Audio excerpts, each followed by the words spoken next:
Good evening! Hi, I'm Wiz. Yo, I'm Ace. And welcome sa Bonfire Night. At sa gabing ito, wini-welcome namin ang ating mga pastors, leaders, disciples, at ang mga first-timer natin. So welcome sa Bonfire Night. Wini-welcome din po namin ang mga nasa ibang bansa ngayong gabi. So sa pag-umpisa po natin sa ating Bonfire Night, panoorin po muna natin ang Bonfire Things to Remember.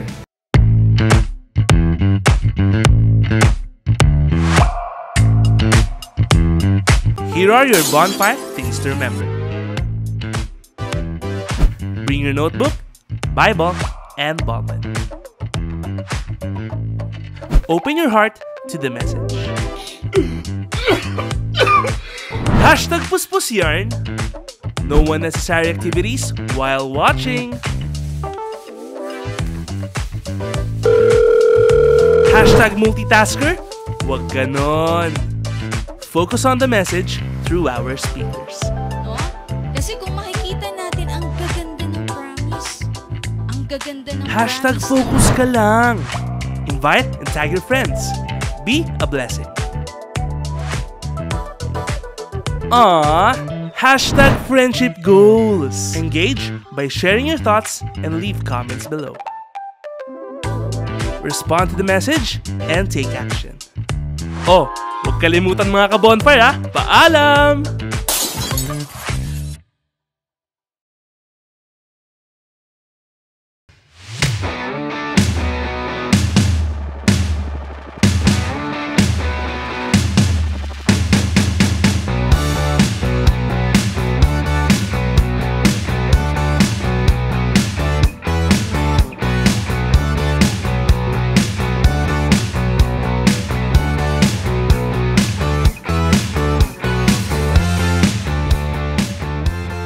So we are reminded sa ating Bonfire Things to Remember na habang ongoing ang ating live ay dapat tayo ay actively engaging at buhay ang ating comment section.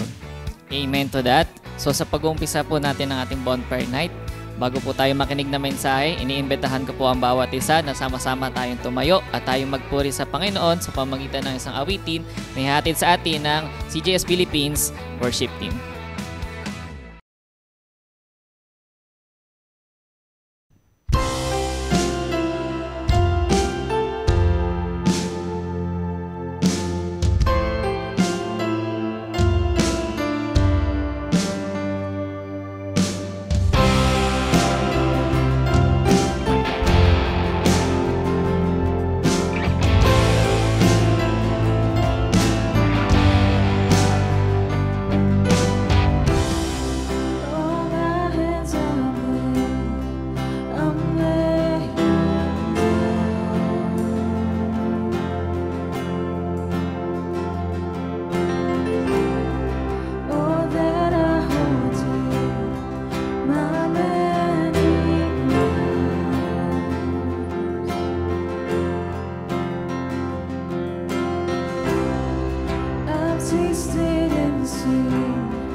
So we are blessed sa narinig nating mensahe mula sa ating awitin. So tonight, be excited sa ating maririnig na salita ng Lord mula sa ating speaker. So for our speaker for tonight, she is one of the primary leaders of CGS Las Piñas, a leader of leaders, soul one teacher, a professional and a mother. Let's welcome Miss Sandra Sim.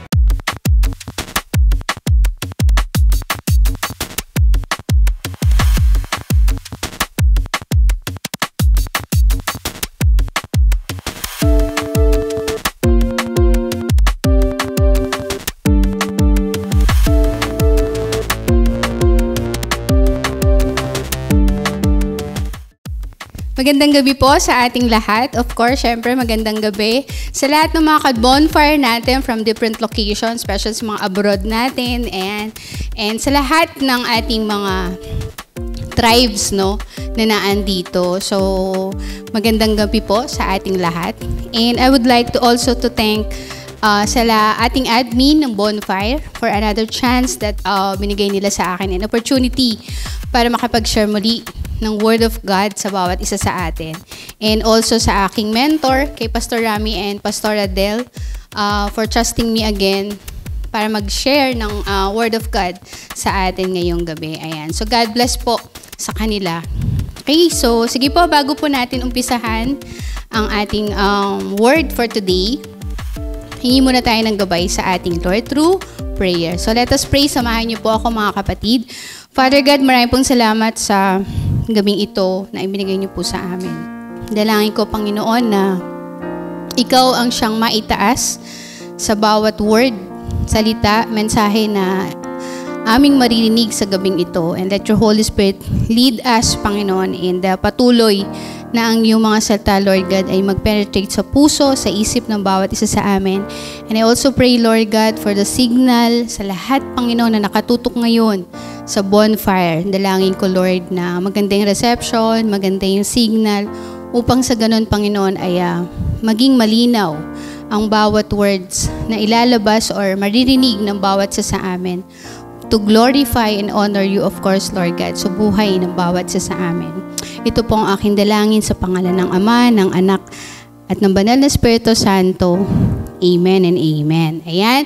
So muli, magandang gabi po sa ating lahat. Welcome po no, sa mga newly invites o sa mga bago na katutok ngayon sa ating bonfire. Ayan. So sabi nga, hindi aksidente that you are here, na marinig ang mensahe na ito, na maaaring ito ay para sa iyo. And of course, ito ay magkaroon ng malaking impact no, sa bawat isa sa atin. Ayan. So, ang topic po natin ay makikita natin no, sa Matthew chapter 7, verse 24 to 27. Ayan. So, sabi dito, two person ang naandito the wise and the foolish builders. Ayan. So, basahin natin. So, sabing ganyan, therefore, everyone who hears these words of mine and puts them into practice is like a wise man who built his house on the rock. The rain came down, the stream rose, and the winds blew and beat against that house. Yet, it did not fall because it had its foundation on the rock. Verse 26, but everyone who hears these words of mine and does not put them into practice is like a foolish man who built his house on sand. And last verse, verse 27, the rain came down, the stream rose, and the winds blew and beat against the house, and it fell with a great crash. Ayan. So, itong verse na to, ang objective nito is for us to know who is the wise and the foolish builder. The best thing na dapat na makita natin is that ano nga ba yung foundation that we have right now as a servant of God, as a disciple, and as a leader. No? Sometimes, alam naman natin how to be wise, but we tend to become a foolish builder, which is andun yung lapses ng bawat isa sa atin. So sa verse na to, nakita ko that as a disciple and as a leader, kailangan buo yung loob natin. And kailangan, in everything na ginagawa natin, in serving our Lord Jesus Christ, we must give our best. Dapat excellent. No? Paano nga ba natin maging excellent yung gagawin natin? At the same time, paano natin mag-glorify ang Lord? No? With a humble heart, na ipinagkatiwala sa atin ng Panginoon. So, our theme for tonight is building a legacy of faith. Yan. So, paano ba natin i-build yung legacy of faith sa mga next generation na meron tayo, 'di ba? We should be always be thankful to the Lord kasi isa tayo sa pinili ng Panginoon, no? Not just to enjoy things, the creation ng Lord, most especially is that we must build, no, a legacy of faith. Number one is yung faith talaga natin for the next generation. Kasi ito yung magmumold, no, sa bawat isa. Alam naman natin yung generation natin ngayon is that talagang sometimes hindi na natin sila maintindihan and sometimes even them, 'di ba, nagkakaroon sila ng problem sa sarili nila. Kaya andito tayo, mga leaders, mga parents, 'di ba, mga mentors, leaders, 'di ba, para isa tayo, no, nagagamitin ng Panginoon at ginagamit ng Lord. No, kasi sabi nga in the verse, makikita natin, we can see the character of a person that will leave a legacy of a strong faith. In this verse, it emphasizes the importance of passing down one's faith and values to future generation. So isa tayo, no, sa talagang inatasan ng isang responsibility para yung next generation, hindi lang sila maging best, but to give their best also. It's about living a life that inspires and guide others, particularly within one's family and community. So dito, sa ginagawa natin, sa discipleship system, napaka-importante that we are taking care of our family and you are also encouraging people sa ating community. Napaka-importante na we embrace, no, sa discipleship system na meron tayo. We need to embrace and have a deeper relationship with the Lord Jesus Christ, no. And in this verse, it also involves not just a verbal instruction, no, but also practical example of faith in action, demonstrating God's love and faithfulness through our daily life, no? Napaka-importante niya, mga kapatid. So, ito yung mga basic lang na gusto kong i-share sa bawat isa sa atin. Pero bakit? It gives burden, 'di ba? Sa isang disciple, kapag buong heart mo, you have a surrender life to the Lord Jesus Christ. Yung mga basic na ginagawa as a disciple, hindi yung burden, but it is a blessing, no? Sa atin, pagdating sa mga protocol ng isang disciple, so parang ang hirap makakomply, no? Hindi naman dito pagalingan, mga kapatid, no? Sa lifestyle na dapat na ginagawa natin, dapat less of us, more of God talaga. Pero dapat makita talaga yung strength ng bawat isa sa atin, no? Maging matatag. Kasi we're building foundation of faith sa mga next generation. And we must start sa buhay ng bawat isa sa atin para magawa natin yung legacy na iniwan sa atin. So, a legacy of faith is built through what? I have 3 pointers to share, mga kapatid. A legacy of faith is built through, number 1 is prayer and applying the Word of God. Yan. Dapat tayo, we must be prayerful and apply the Word sa buhay natin. Kasi minsan ang ginagawa lang natin, we pray, tapos we do our daily devotion. Para lang may maipa-check sa mga leader, diba? So may mga ganong instances ginagawa natin, doing our daily devotion, we just read the Word. Ang lacking doon is applying the Word sa buhay ng bawat isa sa atin. Sabi sa verse 24, therefore, everyone who hears these words of mine and puts them into practice is like a wise man who built his house on the rock. Diba? Kapag in-apply natin yung Word of God sa ating daily devotion, diba? Isa daw tayo sa wise man. Pag sinabing wise man, dito pumapasok that you are a strong person, you are a humble person, and most especially, you are a teachable one. Sabi nga, to build a strong character, we must connect it to God so that we are guided by the Holy Spirit. At it will happen only kapag we apply the Word of God sa buhay natin. Remember that having a commitment to living a life with the Lord Jesus Christ is like honoring Him and glorifying Him sa buhay natin. At yun nag-i-start yung faith ng bawat sa atin. Sabi dito, always put it into practice. Ang vision, ang winning soul na ipinagkatiwala sa atin ng Lord. Diba? Pray tayo. Sabi kasi nila, masyadong maaga yung prayer, 5 a.m. Doon pa lang kasi nag-i-start matulog ka. Kaya, diba? Minsan doon ka pala nag-start matulog, kaya wala ka sa morning prayer. No? Napaka-importante yung participation and commitment ng bawat isa sa atin. No? Pagdating sa prayer, you know what? It helps kasi ang prayer list natin, hindi naman yan araw-araw pare-parehas. And ako natutunan ko personally, pagdating sa morning prayer, no, ang na-develop sa akin nito is pagiging selfless. Minsan kasi tayo, we pray for always sa mga personal needs natin. Na gusto natin ng ganito, gusto ko ganito, Lord. Ganyan. But the question is, yung gusto ba ni Lord, naririnig natin? Diba? So napaka-importante that we must develop an intimate prayer and daily devotion na dinagawa ng isang leader. And these are the basic ways, no? Basic, napaka-basics na kung saan we could build a legacy of faith, 'di ba? So without faith, sabi nga, it is impossible to please God. So kaya ka siguro hindi nagpi-pray, hindi ka nag-o-obey sa 5 a.m. prayer, hindi ka nagigising kasi wala kang faith, 'di ba? So, without faith, it is impossible to please God. Without prayer, it is impossible to please God also. Sabi dyan, pray with sincerity and with security in trusting Him. Pag nag-pray tayo, dapat we have a sincere heart. And doon mo mafe-feel yung security ng Lord sa bawat sa atin. No? You trust Him eh. 'Di ba? Pag mga mahal natin sa buhay, mga asawa ninyo, mga anak nyo, 'di ba?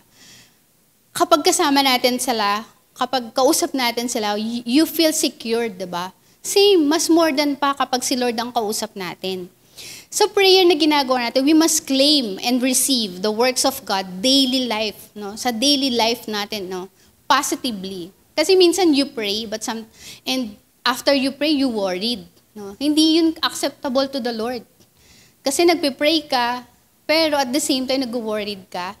Hindi yun okay, mga kapatid. When we pray to the Lord, you laid something to Him, meaning you surrender everything to Him. And that is one na dapat na mabuild sa atin because that will increase our faith to the Lord Jesus Christ. Pag di ka na pagbigyan ni Lord, you question Him kasi wala kang sincerity, wala kang belief, wala kang trust sa gagawin ng Lord. No? Minsan kinu-question natin, Lord, bakit Lord, di ba ako deserving? Diba? Si Lord ba, deserve ba siya sa'yo? No, diba? So balik mo yung tanong sa Lord.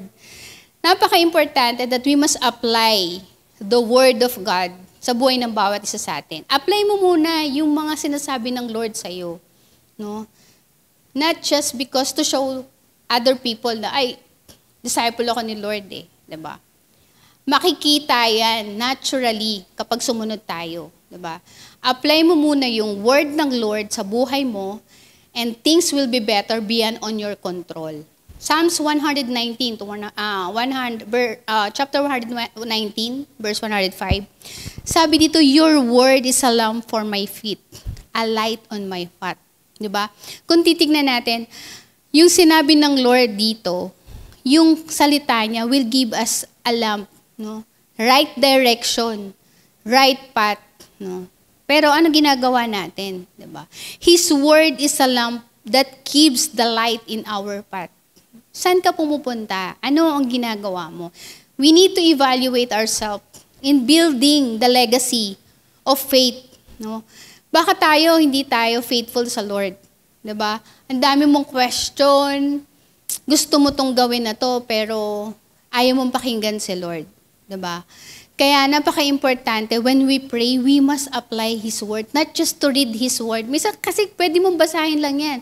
Tapos gawa ka, diba? Ano ba yung core ng ating devotion? Diba? Scripture, observation, application, and prayer. Pero after that, wala na. Naisulat mo na kasi eh. Tapos pinacheck mo na kay leader. Remember, when we read the Word of God, it's not just in writing. It's not just in listening. It is more on applying, mga kapatid. I remember my mother nung mga maliliit pa kami. I can say that a true heart of a mother is that when they prayed, no? Ang mga nanay prayerful yan. No? Kaya wag natin underestimate ang kakayahan ng isang ina, mapagmahal na nanay. Naalala ko doon, 9 kami magkakapatid, meron kaming 4 na kuya. So, syempre, pag mga lalaki, mababait. Diba? Hindi yung mga pasaway, mababait. Agree ba yung mga lalaki dyan? You know, kasi ako yung bunso eh. Kapag binabalikan ko, grabe, napaka-strong pala ng isang nanay. At lagi ko nakikita yung nanay ko, she always pray. Doon ko na-realize na kaya pala ganun lumaki yung mga kapatid kong lalaki, kahit na minsan pasaway sila. Pero hindi sila napariwara because a love and a prayerful mother will result to a better person of his children, or her children. So, iba talaga ang panalangin. At ang nanay ko, never ko yung narinig na nagalit ng pasigaw. Palaging malumanay. Diba? Kasi bakit? She apply the word of God sa buhay niya. At nakita ko yon sa mga kapatid ko. No? Kaya, dapat ang mga nanay maging faithful and prayerful talaga. So, dun ko nakita yung legacy ng nanay ko when it comes sa prayer. No? So, my mother built her faith in prayer. Kaya, I can say that I am her legacy. Kaya we must kneel down in prayer, mga kapatid, in every battles that we are facing. We must build our foundation in the rock, and it is God. Kung ayaw natin na tayo ay tawagin na isang foolish builder, we are a wise builder. No? So, lagay mo dyan sa comment section ng ating link, no, that I am a wise builder. Ayan, praise God. So, number 2 points na nakita ko is teaching and mentoring, no? To build a legacy of faith, no? Or building a legacy of faith, we must have this response when it comes to teaching and mentoring, no? Sabi sa verse 25, the rain came down, the stream rose, and the winds blew and beat against the house. Yet, it did not fall, because it had its foundation on the rock. Imagine nyo, katatapos na ng bagyo natin, diba? So nakita natin yung mga bahay na nag-fall down talaga dahil hindi founded, no? Yung kinatatayuan nito, walang foundation. So dito, makikita natin, yet it did not fall because it had its foundation on the rock. Malaking factor, mga kapatid, that we undergo training and mentoring sa buhay nating mga disciples. Adversities, circumstances, and trials are defeated if we are teachable and we accept correction.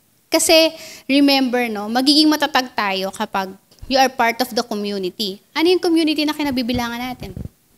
Cell group, simbahay, diba? Dahil you are well-equipped because you embrace school of process. Kaya you are strong. You are not failed sa lahat ng ginagawa mo. You must always present sa fireplace. Nakatatapos lang ng conference natin.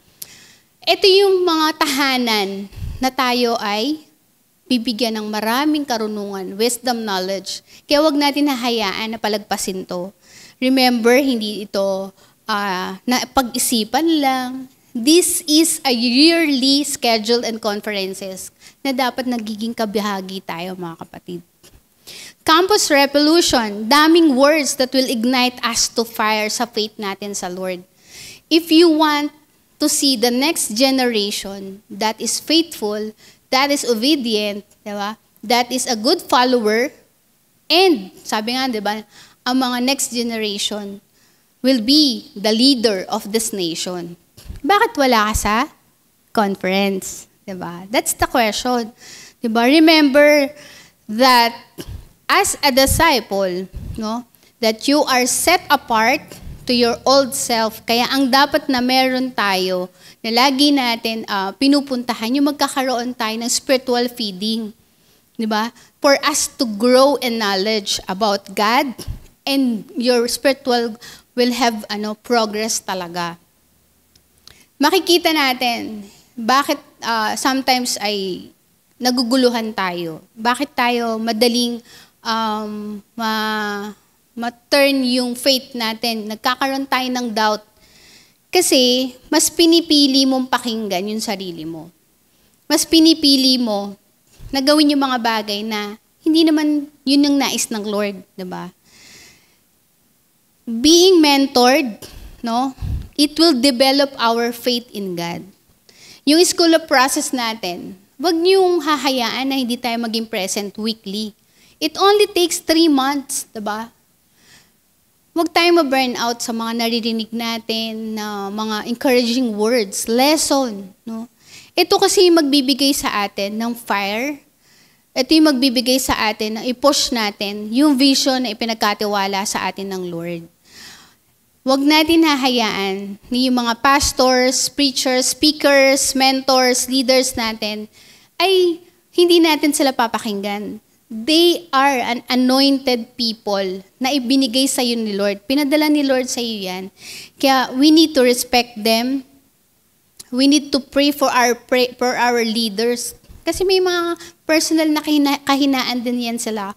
But yet, hindi sila tumitigil. Hindi sila umaalis. Hindi nila gini-give up yung ginawa or binibigay na task ng Lord para sa kanila. Sabi sa Hebrews chapter 13 verse 7, remember your leaders who spoke the word of God to you. Pero minsan ang ginagawa natin, di natin siniskin yung leader natin, yung mga message nila. Sabing ganyan, consider the outcome of their way of life and imitate their faith. Remember, kung nag-stop sila, pinabayaan kanila, iniwan kanila, pero nag-stay ka, supernatural yun, diba? Pero, iilan lang yan sila. Mas marami pa ring leader na nag-stay even though they, nagkakaroon sila ng heartbroken kasi, hindi dahil sa love, but because of the discipleship na ipinagkatiwala sa kanila ng Lord. Remember your leaders. Diba? And soon, magiging leader din tayo. Same yan, mga kapatid. Cycle ito. Kaya wag natin nahayaan na maging talunan tayo.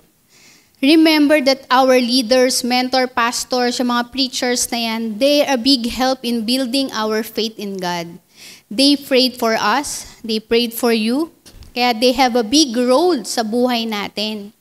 Mga parents natin, mga kapatid natin, part ng pamilya natin, they are teaching us, they are passing down the values na dapat ma-imitate natin, na dapat madala natin. And then at the same time, ma-apply natin yan sa buhay natin. A legacy of faith focuses on sharing of one's belief system with those who come after. So tayo yun, sa ating manggagaling yun, mga kapatid. Napaka-importante na tayo na naandito, we are ensuring that the foundational principles of faith are understood and embraced. Sino magtuturo sa kanila kung hindi tayo? Sino mag-share nito sa kanila kung hindi tayo na unang naunawaan, unang tinanggap ang Panginoon, at unang tinanggap ang challenge ng Lord sa buhay natin? Kaya, we must be a responsible leader, be a responsible parents, be a responsible youth, young pro, diba? Kasi our next generation will be the one na magbe-benefit ng lahat ng ginagawa natin, ng lahat ng legacy na maiwan natin sa kanila. Kaya nga sabi, diba, teach our children and be gentle to let them understand. Huwag tayo mawala ng pasensya. Be gentle to let them understand about what God wants them to be. And make sure na makita na nila ang lahat ng sinasabi natin sa kanila na na-apply natin yun sa buhay natin. Dream to become a leader and give our best, to be the best leader, sabi nga.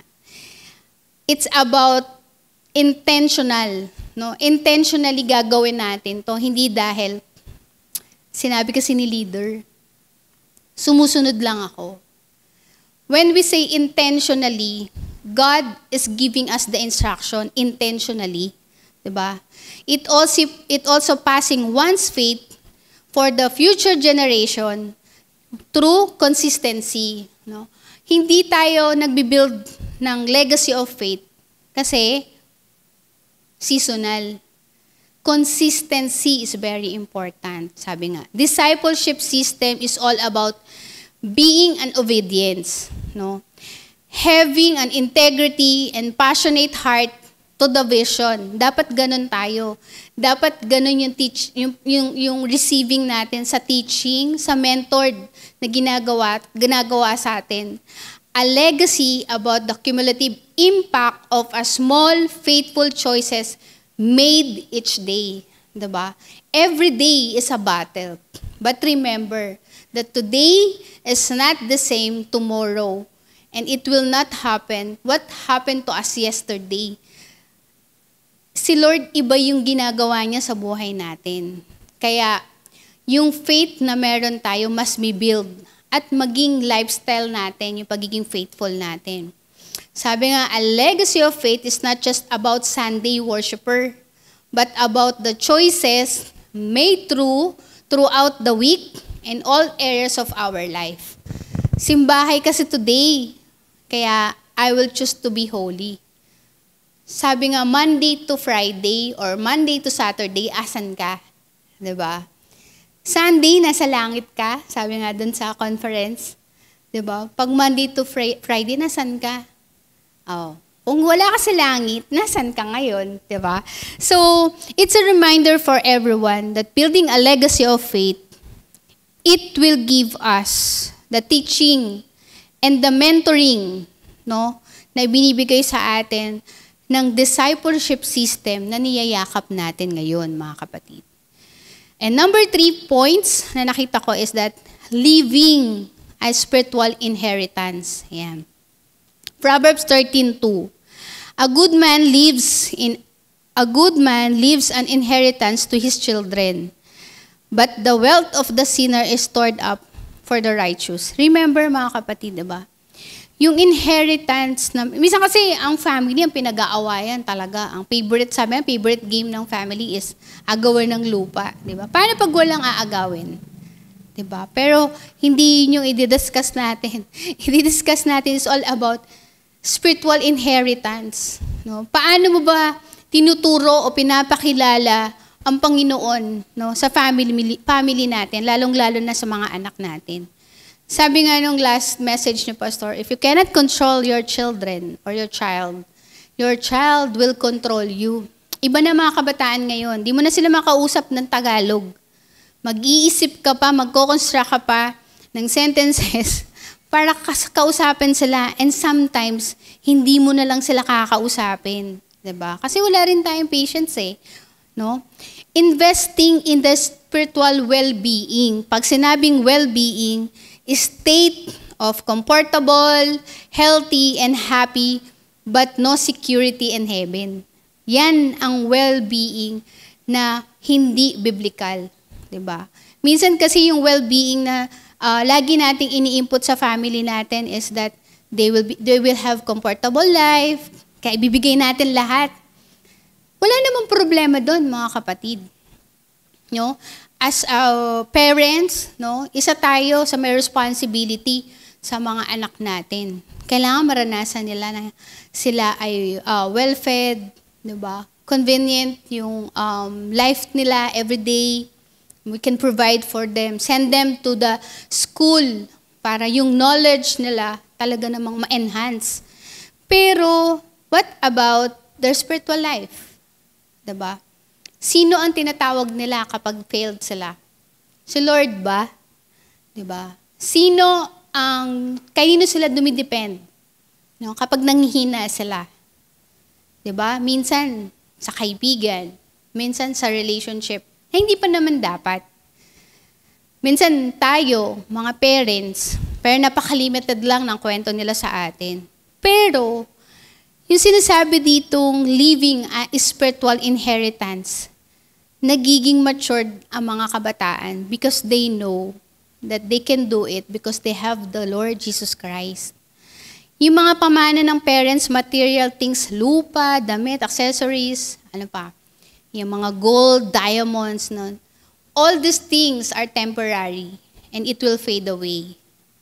Pero in spiritual aspect, it is ensuring and securing that they have a strong foundation of faith, mga kapatid.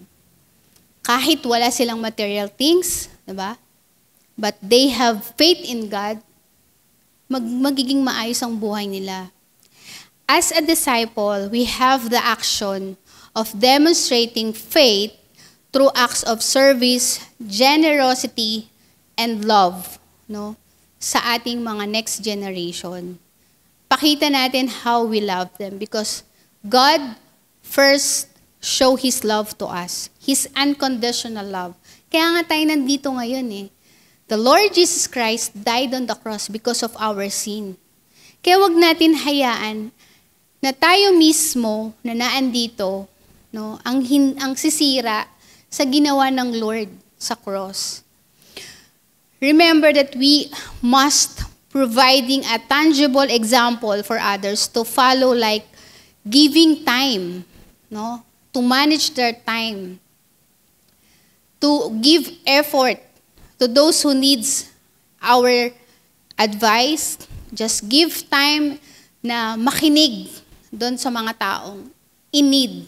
And after that, show love when it comes sa correction. Walang condemnation. Minsan ganyan eh, diba? Minsan being a leader, masyado tayong nagiging authoritative. Hindi na tayo laging love. So we need to evaluate ourselves.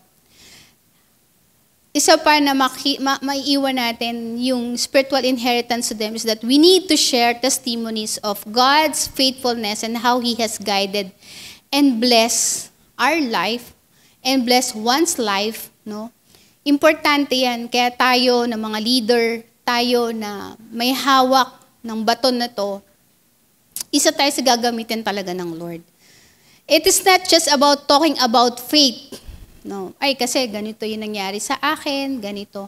But actively living it out sa buhay natin. Dapat makita yan, mga kapatid. Demonstrating the power and relevance of faith every day, in every situation. Hindi seasonal. Diba? Minsan kasi ganun eh. Pag may sakit ka, saka ka lang tatawag kay Lord. Pag walang-wala ka na, dun ka lang mag-ask ng provision. Dapat, meron ka man o wala, you need to ask to the Lord Jesus Christ and obey His command for us para hindi tayo mapagod at hindi ka mawalan. Focus on the power of daily obedience and integrity sa Panginoon. Use our life inspiring others. Diba? Hindi use our life. Use our social media. Tapos ikaw ay nagti-TikTok, ikaw ay nagra-rant, diba, ng mga pangit na words, diba? Hindi yun maganda. A legacy of faith is designed to have a lasting impact. Pag nawala ka, may na-raise ka eh. May lasting impact. At yun, yung influencing generation, come and leaving a positive mark on the world. Diba? Yung mundo na meron tayo ngayon, hindi na yan nakakatulong sa bawat isa sa atin. Dapat tayo mismo, punta tayo kung saan yung world na nandun ang word ng Lord. Diba? And parte yan na dapat na ma-receive natin, i-accept natin. Have a living a life of integrity. Importante yan, mga kapatid. Makita ng family natin, ng mga nasasakupan natin, yung mga tribes natin, mga kapatid. Our network. Yung ginagawa natin as a leader, as a mentor, dapat laging according sa nais ng Lord sa buhay natin. Emphasize that a legacy of faith is not just about sa gusto natin, but sa will ng Lord in worshiping Him. Sa mga choices na pinipili natin, sa lahat ng aspeto ng buhay natin. we must kneel down in prayer para yung next generation natin, sila yung mag-benefit ng legacy of faith na meron na tayo. Help individuals, help our disciple, see beyond the daily routines para ma-recognize nila yung buhay na meron tayo will give profound impacts, no, for an eternity. Hindi siya temporal, mga kapatid. Remind lang sa bawat isa sa atin, no, that our own faith is built upon the foundation laid by others also. Hindi ako nandito kasi magaling ako. May nag-mentor din sa akin. I was raised by a better mom, dad, diba? So lahat ng mga values na according sa will ng Lord, yun yung pupulutin natin. Huwag natin pulutin yung alam naman natin na it couldn't help us and it couldn't leave a legacy for the next generation. Lagi natin isipin na live a life, no, like have a Christ-like attitude. His eternal kingdom will be praised and will be shown sa buhay ng bawat isa sa atin.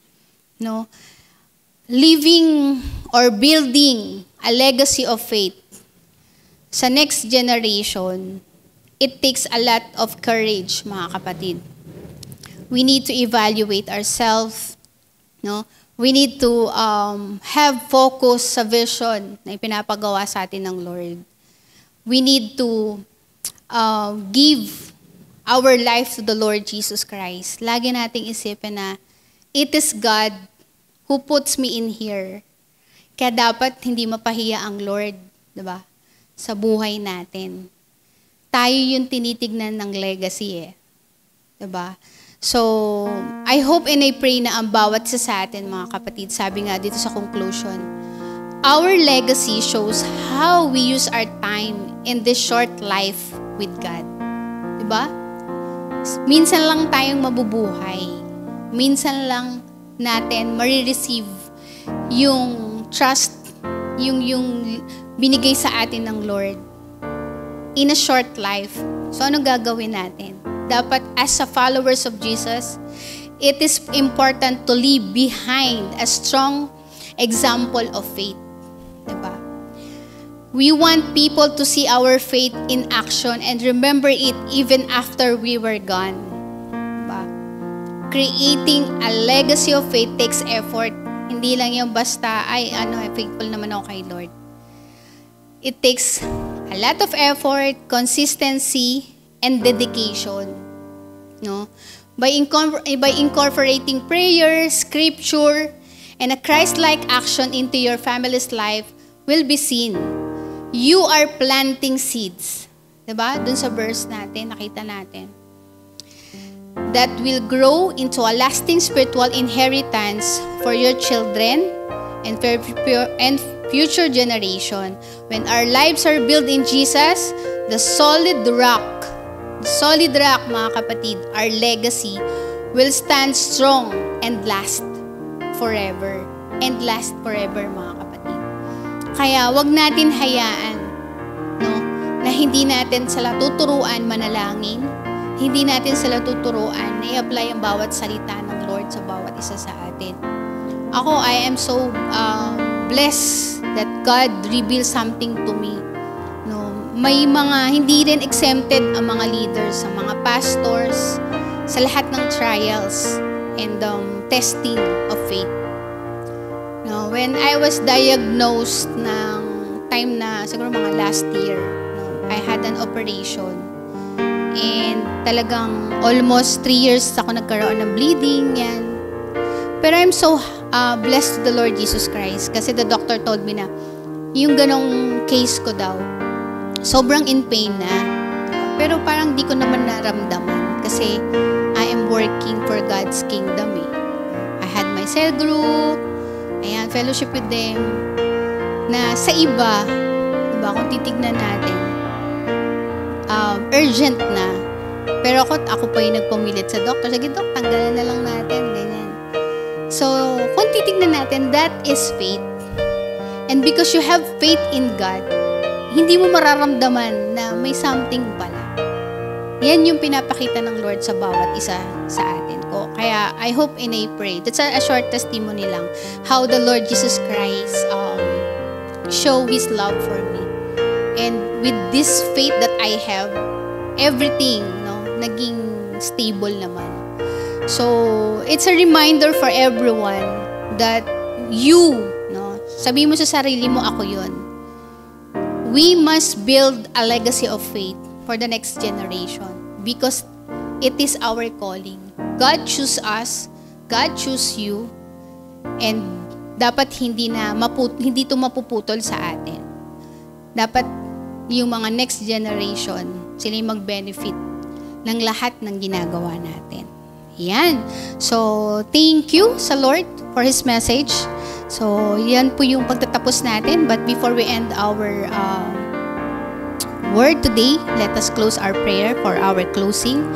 Father God, we are so thankful for another word that you have given to us. Thank you, Lord, for showing your mercy, for showing your love to us, Panginoon. Yes, sometimes nagkakaroon kami ng lapses sa mga bagay na pinapagawa mo sa amin.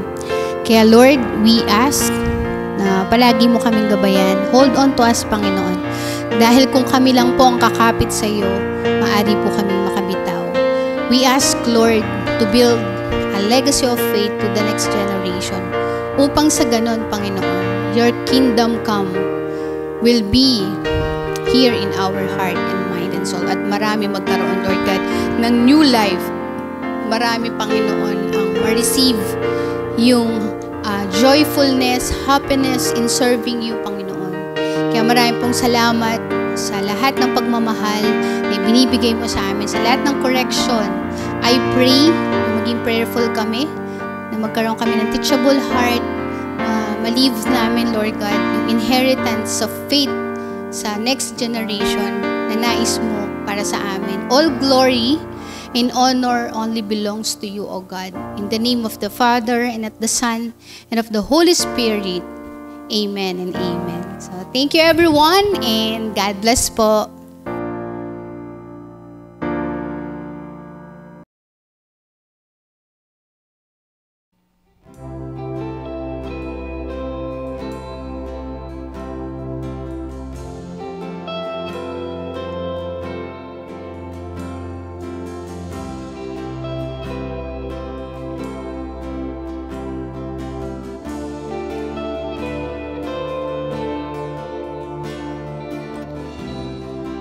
Take me back to where it started.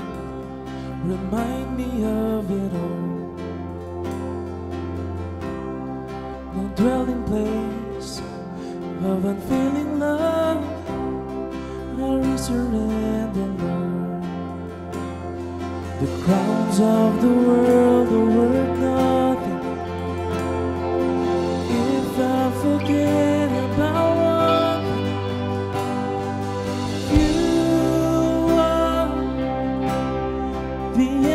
To this lost song, you bring me home when I have wandered far.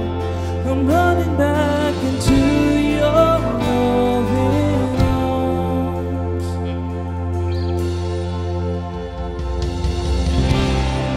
Take me back to where it started. Remind me of it all. Dwelling place of unfailing love, I surrender, Lord. The crowns of the world are worth nothing if I forget about one thing. The crowns of the world are worth nothing if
restore.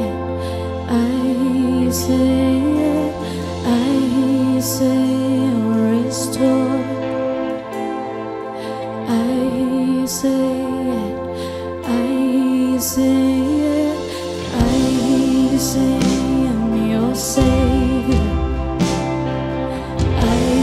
say I'm your Savior. I say you're my child. I say, yes, I believe I'm forgiven. Yes, I believe it.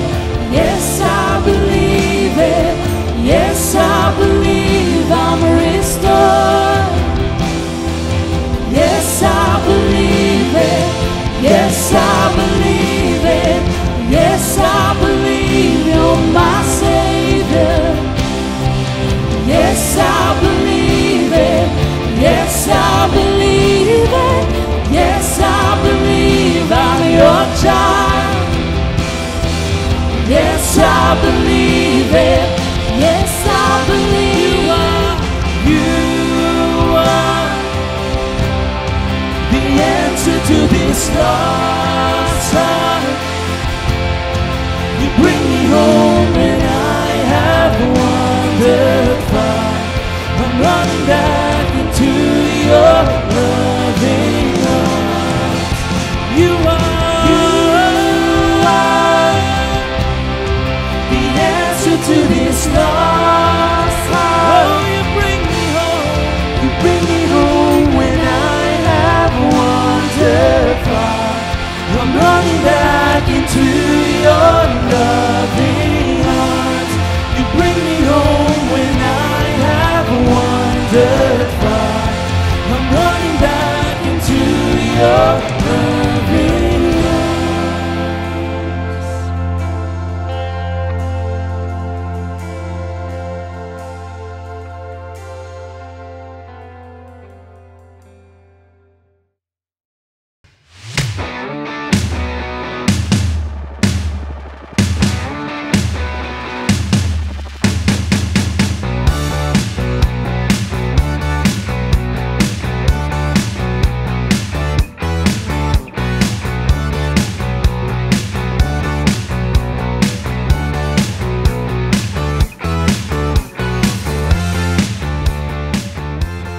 Thank you sa narinig nating mensahe mula sa ating speaker.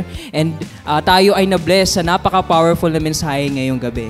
And i-post natin ang ating mga natutunan sa ating mga social media platform using these hashtags.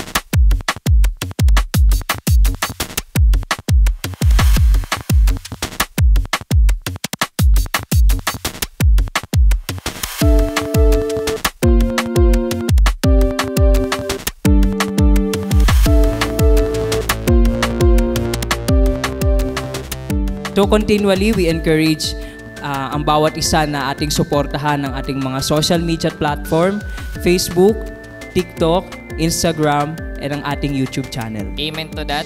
At sa darating po na Sunday, iimbitahan ko po ang bawat isa na meron po tayong paparating na online simbahay, 6 a.m. ng umaga. So Saturday pa lang po, i-prepare natin ang ating mga sarili by inviting our friends, family, and colleagues para sa darating po nating gawain ng 6 a.m. So, Thank you and God bless.